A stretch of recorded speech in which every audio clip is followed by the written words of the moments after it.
Hello students, welcome back to Prepon. आजकल हम लोग कुछ न्यूज़पेपर बेस्ड करंट अफेयर्स के एमसीक्यूज कर रहे हैं। हिस्ट्री पॉलिटी के एमसीक्यूज हम कर चुके हैं।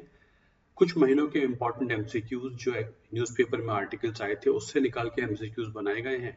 आपके एग्जाम में चांसेस फेयर गुड है कि इनमें से कुछ क्वेश्चंस डायरेक्टली इनडायरेक्टली आने वाले प्रीलिम्स में आपको दिख जाएं। तो इनको देख लेते हैं। न्यूज़पेपर के से बेस्ड हैं, तो जो न्यूज़पेपर का जो पैराग्राफ है इम्पोर्टेंट वो भी हमने इसमें आंसर में दे दिया है, ताकि आप जब रिवाइज करें तो आपको और इन्फॉर्मेशन भी मिल जाए। चलिए करते हैं। Consider the following statements about electoral bond. Electoral bond के बारे में है। आसान सा question. All the political party registered under section 29A of RPI 1951 irrespective of their poll performances are eligible to receive electoral bonds. सारी political parties जो registered हैं RPA 1951 के तहत उनको इलेक्टोरल बॉन्ड लेने की परमिशन है, लेकिन जो डोनर्स की आइडेंटिटी है ये डिस्क्लोज नहीं की जाती है, ना तो पब्लिक को ना इलेक्शन कमीशन ऑफ इंडिया को, और जिससे ये मुश्किल हो जाता है कि किसने पैसा दिया है उसको ट्रैक डाउन हम नहीं कर सकते। तो इसमें कौन सा स्टेटमेंट सही है कौन सा गलत है? तो पहला गलत है, दूसरा सही है। आइडेंटिटी ट्रैक डाउन कर पाना मुश्किल होता है, लेकिन हर पार्टी को नहीं दे सकते। पार्टी की पोल परफॉर्मेंस देखी जाती है, पिछले इलेक्शन में उसकी परफॉर्मेंस क्या रही थी उसके बेस पे होता है। चलिए आंसर देखते हैं। Only political party registered under Section 29A of RPA 1951 which secured not less than 1% of the votes polled in the last election to the Lok Sabha or Assembly elections are eligible to receive electoral bond। मतलब पिछले विधानसभा Lok Sabha election में कम से कम 1% के vote तो मिले हुए पड़े हुए सही वोटों के। One of the main criticism of electoral bonds has been the lack of transparency regarding the source of funds. The donor's identity is not disclosed to the public or ECI, which makes it difficult. तो ये हमको पता ही है, तो इसका answer B हो जाता है। Consider the following effects of climate change on animal behavior। Hindu में एक आर्टिकल आया था, उस पर बेस्ड है। Rising temperatures may disrupt animal brains development function। किस तरीके से एनिमल ब्रेन डेवलप फंक्शन करते हैं, शायद राइजिंग टेम्परेचर उसे डिस्टर्ब कर सकता है, with potentially negative effects on their ability to effectively adapt to the new environment. बदलते एटमॉस्फेयर में एनवायरनमेंट को अडेप्ट करने में उन्हें इससे दिक्कत भी हो सकती है। एनिमल्स में respond to climate adversity by shifting locations from changing micro habitats they use to altering their geographical ranges. और एनिमल्स की इंस्टिंक्ट है कि वो जब ऐसे बदलाव आते हैं तो वो अपनी एरियाज को, अपने हैबिटेट्स को चेंज कर लेते हैं, ज्योग्राफिकल रेंजेस को चेंज कर लेते हैं। इनमें कौन सा सही है वो देखते हैं। How climate change is altering animal brains and behaviour, Hindu का आर्टिकल है। राइजिंग टेम्परेचर्स में डिस्टर्ब, दोनों ही सही है, सी इसका आंसर है। उनके जो ब्रेन का डेवलपमेंट है, फंक्शन है, वो नेगेटिव इफेक्ट दे सकता है। Researchers have documented how temperature extremes can alter individual neurons at the genetic and structural levels, as well as how the brain is organized as a whole. In marine environments, researchers have found that climate-induced changes of water chemistry like ocean acidification can affect animals' general cognitive performance and sensitivity, such as odor tracking in reef fish and sharks. Marine environment में researchers कहते हैं कि climate से जो बदलाव आते हैं और जिससे वाटर केमिस्ट्री चेंज हो सकती है, एसिडिफिकेशन ओशन का हो सकता है, उससे एनिमल की जो ओडर ट्रैकिंग की परफॉर्मेंस होती है, एबिलिटी होती है, कॉग्निटिव एबिलिटी होती है, वो अफेक्ट हो सकती है। फर्दर ये कहते हैं एनिमल्स में respond to climate adversity by shifting locations from changing the micro habitats to altering the geographic ranges. तो ये दोनों स्टेटमेंट सही होते हैं। बदलाव अपना वो हैबिटेट में भी कर लेते हैं और इससे वो इन्वायरमेंट के इफेक्ट को मिनिमाइज करने की कोशिश करते हैं। सैटर्न के बारे में एक आर्टिकल आया था, उसे देख लेते हैं। सैटर्न की रिंग्स क्या डिसअपियर हो जाएंगी, ये आर्टिकल था, तो उससे संबंधित एक क्वेश्चन बना दिया। Just like earth, Saturn experiences seasons but more than 20 times longer than hours. उसका सीजन 29 गुना ज्यादा होता है हमारे अर्थ के सीजन से। Where Earth's equator is tilted by 20.5 degrees, Saturn's equator has a 26.7 degree tilt. इनमें से कौन सा स्टेटमेंट सही है? इन सैटर्न के बारे में कौन सा स्टेटमेंट सही है? आंसर देख लेते हैं। आंसर सी है, दोनों स्टेटमेंट सही है। Will the Saturn's ring really disappear by 2025? An astronomer explains. Just like Earth, Saturn experiences seasons but more than 29 times longer than ours. Earth's equator is tilted by 23.5 degrees. Saturn's equator has a 26.7 degree tilt. Result क्या होता है? As Saturn moves through its 29.4 year orbit around the star, it also appears to node up and down as seen from both Earth and Sun. What about अब जब उसका 30 साल का लगभग orbit होता है तो उससे लगता है कि उसकी जो मूवमेंट है उससे वो अर्थ या सन से देखा जाए तो वो अप एंड डाउन उसका मूवमेंट दिखता है, जिससे क्या होता है उस अप एंड डाउन मूवमेंट की वजह से, ये जो अप एंड डाउन मूवमेंट होता है इसकी वजह से जो रिंग्स होती हैं ये ऐसी होती दिखती हैं जिससे रिंग्स का जो एज है सिर्फ वही दिखाई पड़ती है, ऐसा लगता है रिंग्स डिसअपियर हो गई हैं। अब इसका इफेक्ट क्या होता है सैटर्न रिंग्स पर?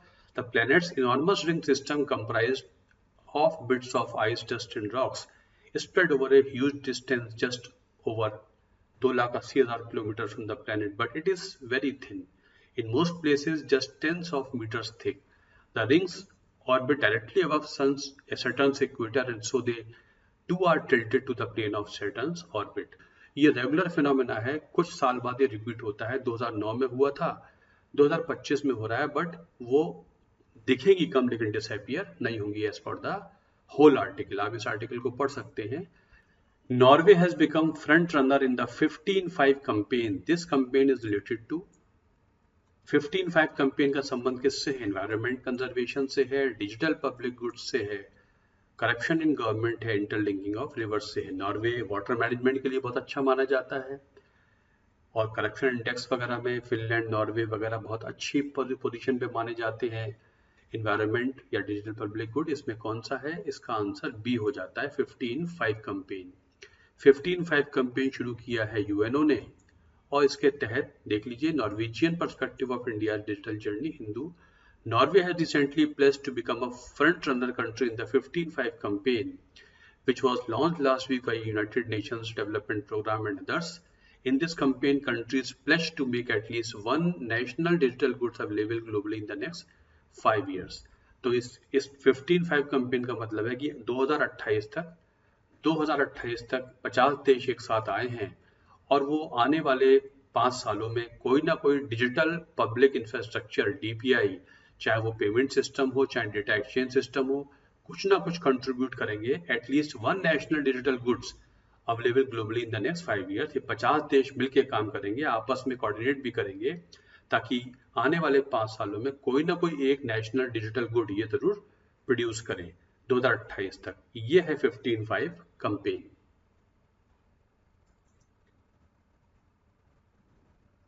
India middle east Europe economic corridor IMEC, इसके बारे में कल भी न्यूज़पेपर में आया था। Because of Israel Hamas war इसमें ये स्टक अप हो गया, रुक गया है।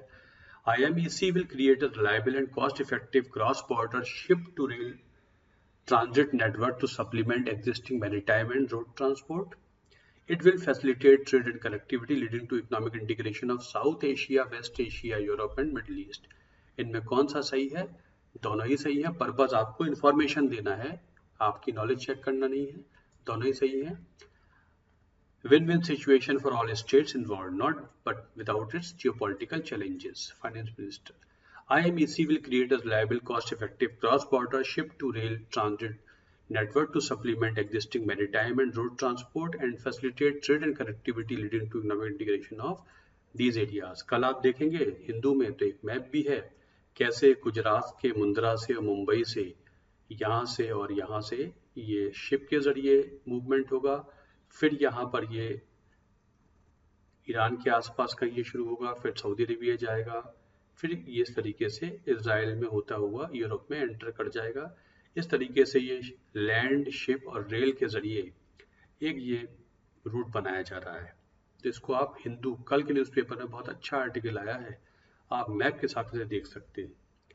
Which of the following greenhouse gases remains in the atmosphere for only for only about 10 years but has a much more powerful warming impact than CO2.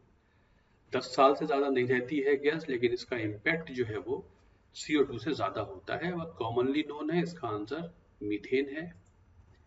Greenhouse gases hit record high in 2022.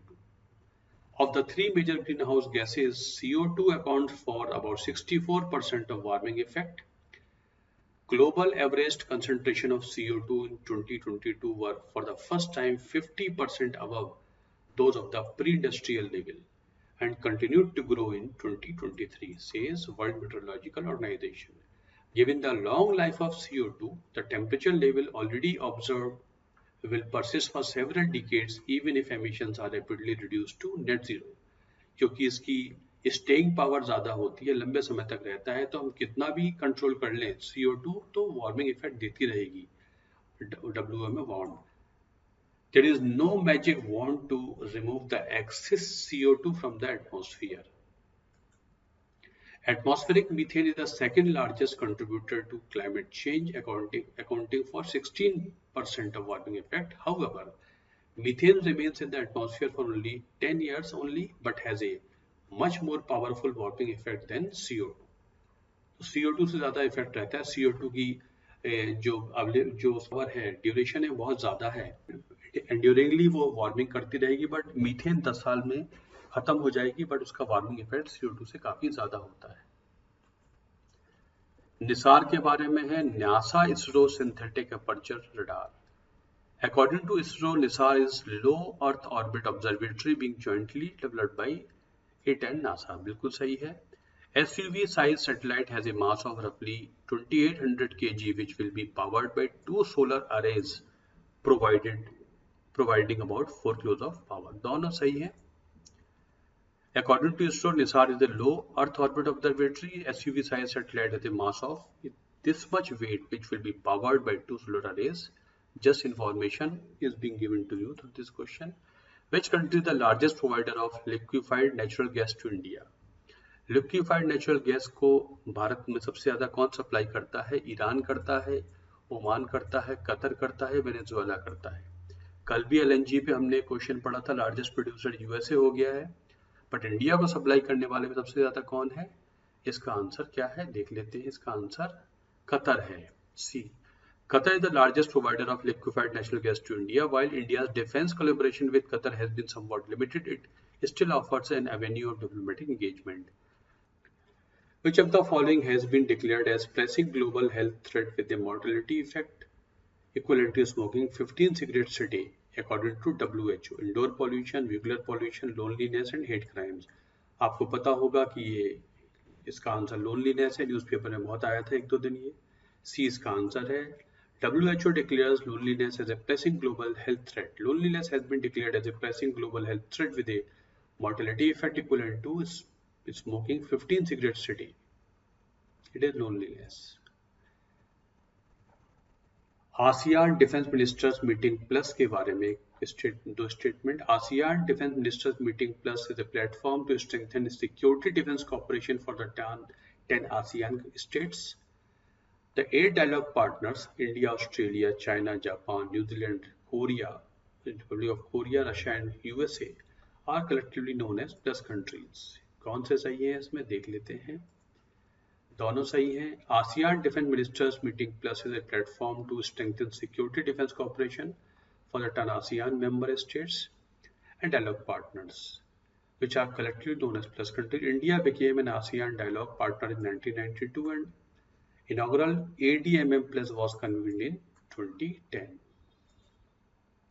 Which of the following countries has the highest proportion of state funding of elections? State funding of elections सबसे ज़्यादा किस देश में होती है? Finland में है, Norway में है, फ्रांस में है या जर्मनी में है। स्टेट फंडिंग का मतलब है इलेक्शन एक्सपेंडिचर कैंडिडेट्स नहीं कर सकते हैं, सरकार की तरफ से कुछ काइंड में सपोर्ट मिलता है, उसे स्टेट फंडिंग ऑफ इलेक्शंस कहते हैं। हमारे यहाँ भी बहुत सारी कमेटीज ने इसके बारे में रिकमेंडेशन दी है कि भारत में फुल या partial state funding of elections कर दी जाए ताकि पैसे का मिसयूज इलेक्शंस में ना हो।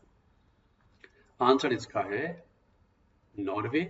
There are 34 countries where state funding of elections is available in some form or the other. The highest proportion of state funding is in Norway, about 74%. of total expenses of the election, but there are different models. In some countries, only parties get the fund, candidates do not. There are countries where it's the other way around. different models में होता है, partial भी होता है, full भी होता है. हमारे यहाँ इसकी बात चलती है, बट कहीं दूर दूर तक ये ऐसा होने की संभावना नहीं है. Which states together contribute 80% of the India's opium cultivation? सबसे ज़्यादा ओपियम कल्टीवेशन किन दो राज्यों में होता है? MP Rajasthan, UP Rajasthan, MP UP, north eastern states. इसका आंसर एमपी राजस्थान है. In India, there are about 1 lakh farmers across 22 districts in Madhya Pradesh, Rajasthan, UP with a license to cultivate opium. The majority of them are from 3 districts of border MP and Rajasthan, Mandsaur, Neemuch and Chittorgarh. Together, these 3 districts produce 80% of India's opium. तो मध्य प्रदेश और राजस्थान के 3 जिले मंदसौर, नीमच और चित्तौड़गढ़ में 80% of the Bharat का opium पैदा किया जाता है. ग्लोबल रोड सेफ्टी कन्वेंशंस के बारे में है. The global road safety forum is the only permanent body in the UN system that focuses on improving road safety. It is the guardian of United Nations legal instruments aimed at harmonizing traffic rules, including Convention on Road Traffic and Road Signs and Signals of 1968. Road safety के बारे में है, देख लेते हैं answer, दोनों सही है.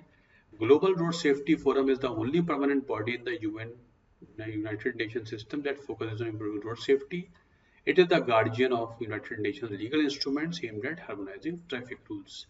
So, just information like other questions. Generic medicine के बारे में अखबार में अक्सर आता रहता है. अगस्त 2023 में नेशनल मेडिकल काउंसिल ने डायरेक्शन दिया है डॉक्टर्स को कि वो जेनरिक नेम्स ही प्रिस्क्राइब करेंगे, अपने प्रिस्क्रिप्शन में ब्रांड नेम्स नहीं करेंगे. 1975 में Hathi committee demanded that all brand names should be weeded out gradually.